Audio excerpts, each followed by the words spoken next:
Well, do you remember the first time that you left your training wheels behind to ride a bicycle? That moment when you were so eager and fearless that you even gave the first stroke without second thoughts? No risk, injuries, capabilities, or previous failures mattered. You wanted to ride it, and the time came when you did it solo. Good evening, everyone. My name is Salas. I was born and raised in a middle-low-income family in Mexico City. Yes, the Mexico that is not going to pay for the wall.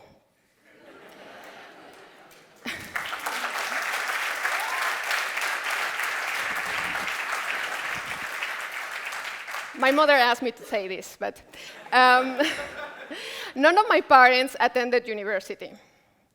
They didn't give us any wealth or any social special status to speak of.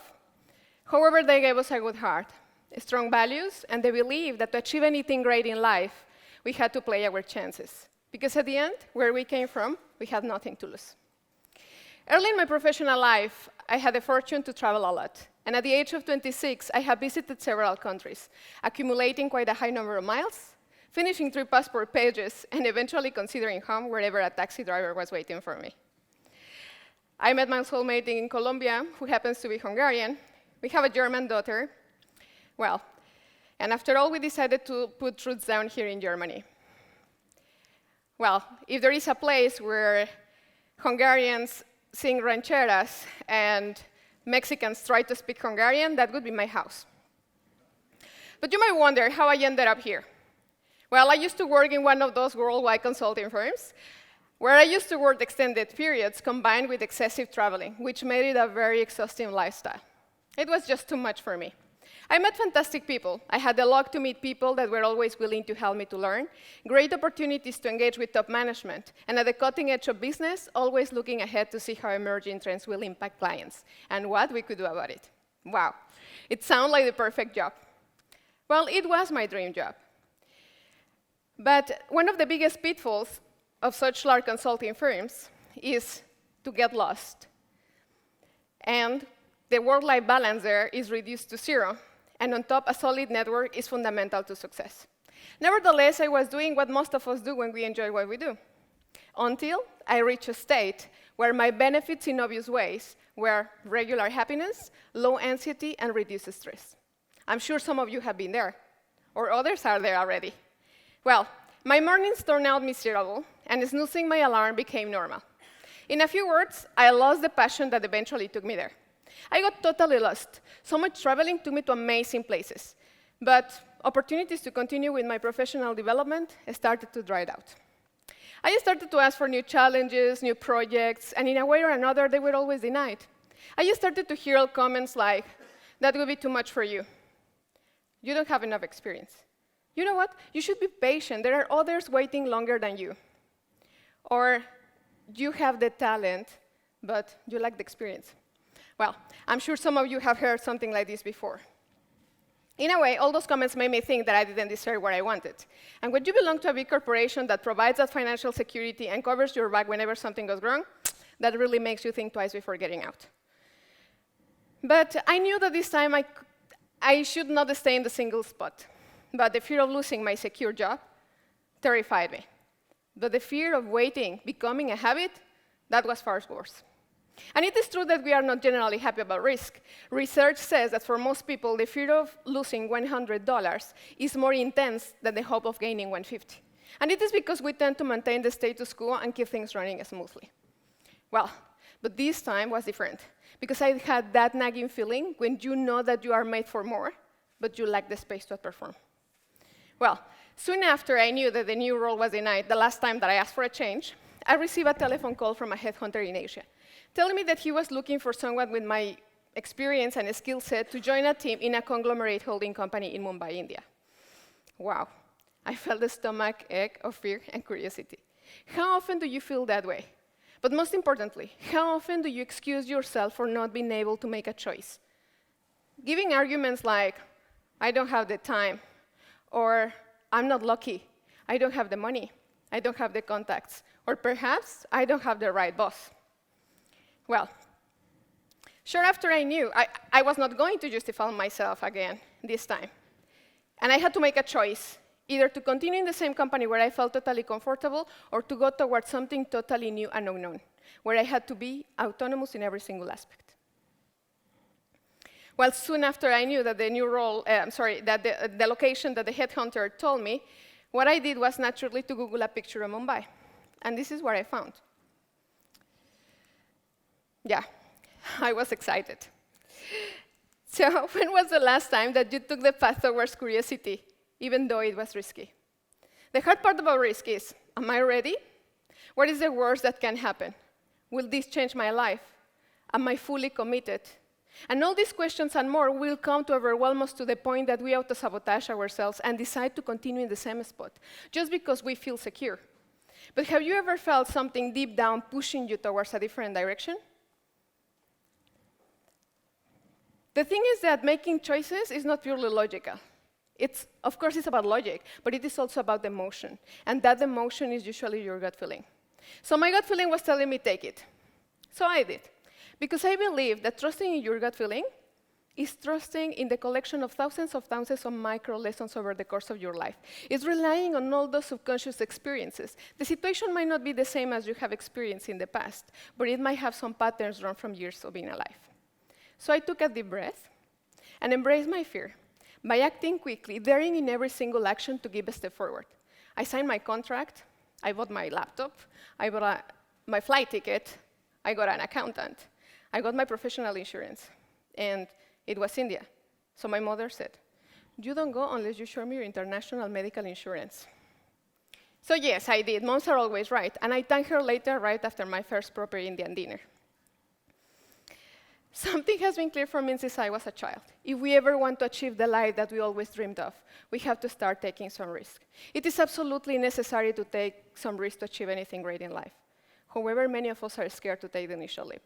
And of course, with any risk, there is always something at stake. It can be our business, our money, our time, our reputation, our health, our partner, etc., which are also the very same things that we all stand to gain. Well, I arrived in Mumbai, and I was very much trying to find the picture or something close to the picture that I downloaded from Google. So I found this. Well, this is certainly not what I was expecting. I was in shock. And all the way to the hotel, I was wondering what I had done. Maybe this is not what I was looking for. Maybe this is one of those moments when we know it's the right choice, but we still have the desire to take the wrong one. Well, there was no step back on this. I had to take full responsibility because I had put all my savings and all my faith on this one. And additionally, I was 10,000 miles away from home. Well, I got ready for my first day at work. I headed to the office, and after introducing myself to the team, I realized that I was the only foreigner female in the team. I immediately knew that was going to be tough. I was not wrong. I have faced many discouraging situations while being there, like being ironic about my expertise in the IT sector, being a foreigner female, and why not ignoring my opinion. The thing is that India is one of the biggest capitals of the modern world. All the major IT players are present there. Cities like Bangalore is considered to be the Silicon Valley of India because it's the IT leading exporter. So why was I there? A foreigner female in India where the IT talent is actually exported to the rest of the world? I was terrified. I had no idea, but I also had to find out. And I thought that the reason I was there was to master my skills in a new technical field. But this time, there was something else, something really powerful. Well, I have gone through many situations while being there. At the beginning, I was really trying hard to get involved with my colleagues. I was trying to participate and contribute with my opinions in discussions. But that seemed not to work at all, because I just felt that I was cut off while talking to males. They used to raise their voice and might diminish on its own. They didn't even look at me when I was talking. Once, I had been asked to prepare a solution of one of the pain points of the project. Well, I was happy because I thought I was part of the team. I prepared a presentation and a demo. I was ready to show them what I had done with previous clients. The presentation started. I didn't get to the end when my colleagues left the room. I was there waiting close to an hour. They didn't come back. Later, I came to ask, what was that about? They told me they had an important telephone call that they could not postpone, that eventually they thought I knew about it. Well, there were ups and downs. Days when I was depressed, disappointed, and really close to give up and go back home with empty pockets. I disliked so much that situation. But there were also good days, those with full sunshine and positive thoughts where I was convinced to embrace every single situation that made me uncomfortable. And I went through every single decision I made, wondering why I was there, in a place where I didn't feel that I was heard, where my voice was not heard, where I couldn't feel that I was contributing to do something meaningful or beyond expectations. Once I was having lunch alone, and I realized that I feel so much, or me so much to feel included, that I belong to a circle. That was also a problem. But it was out of control. I was not able to control the situation. It is not easy to expose our feelings when we don't know how others will react. Once I cried so much over the night that my eyes were so swollen, the next day I could barely open them. I came to the office and I saw that my staff was moved out from the place where I was. I knew that the work has been redistributed, and I have been told what to do by when. I have been assigned to a new leader too. Well, I finished what I had to do. I was booking my taxi to go back to the hotel because, God, I needed so much to have a good sleep. The new leader came and he asked me what I was doing. So I told him, I finished, I'm going home. He raised his voice on the way that he only knew how to do it and told me in front of the team that I could not leave until he told me to do so because he was the boss. Well, this was a red flag for me. But this time I had a drum beating inside my head. I had to confront the situation to get a common understanding. And to be very honest, at this point in time, I thought that I didn't have anything to lose. So I came to his office to tell him that people see, interpret, and evaluate things in different ways. That what might be appropriate for them might not be appropriate for me. That I was just concerned and I wanted to clarify the situation because the way I felt with them in the office could have an impact of what I think about the company, the city, and perhaps the country itself. Because in the absence of better knowledge, we all tend to assume instead of finding out what a behavior means to others and acknowledge the problem. Well, I openly share my concerns. And only when this happened, I realized of one powerful thing, that I needed to be aware of who I am first, that we should not allow uncomfortable situations to limit us. We have to exercise control over our chaotic and harsh environment and not to be afraid to talk about what bothers us. We should not give away the power to control and embrace discomfort in any circumstance. Our emotional abilities have to be at hand, and we should be aware of our strengths to be able to manage our own distressing emotions. This confrontation was the moment when I was able to turn around the situation from what I thought was a total failure to a big success. Because I could experience that attitude determines the state of the world we live in. It is the foundation of every success and every failure in the past and in the future. Attitude is what defines and determines the way we feel about people and situations, even in those situations where you might think that you haven't taken the right choice. Some people feel ashamed and embarrassed to admit that we are made for better things. Some of us are also scared to take the initial leap to get what we always dreamed of. Some of us might think that to have these thoughts and feelings might sound boastful or arrogant. But these thoughts and feelings are not something to ignore. They are telling us that there is another direction waiting for us, perhaps even a new world to discover.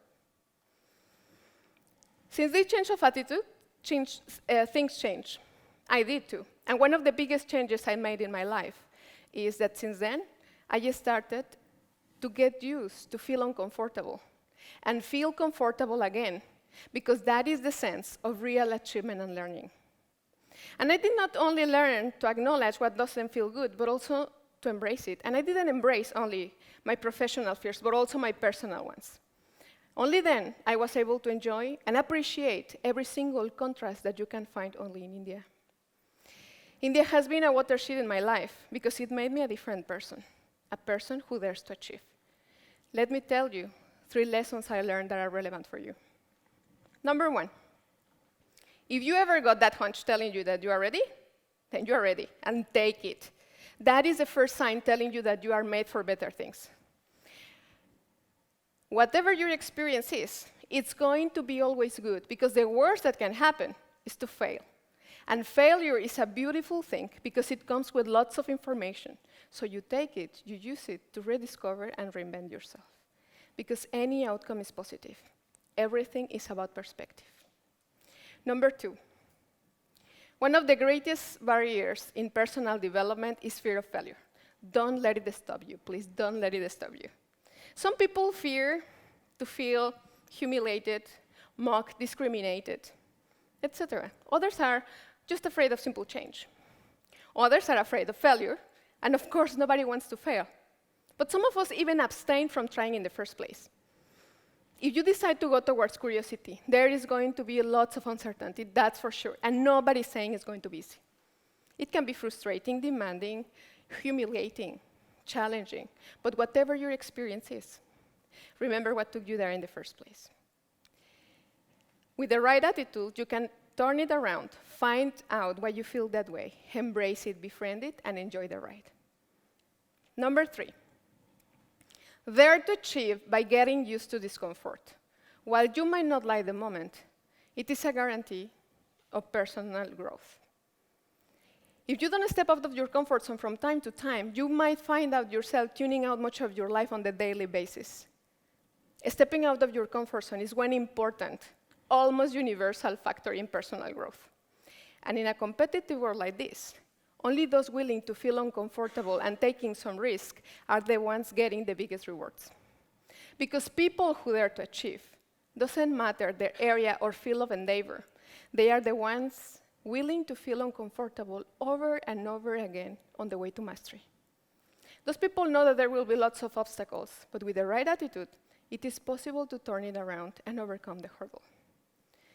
Remember, life is not a straight line. Choices shape your destiny, and failure brings transformation. Dare to fail to achieve greatly. Thank you very much.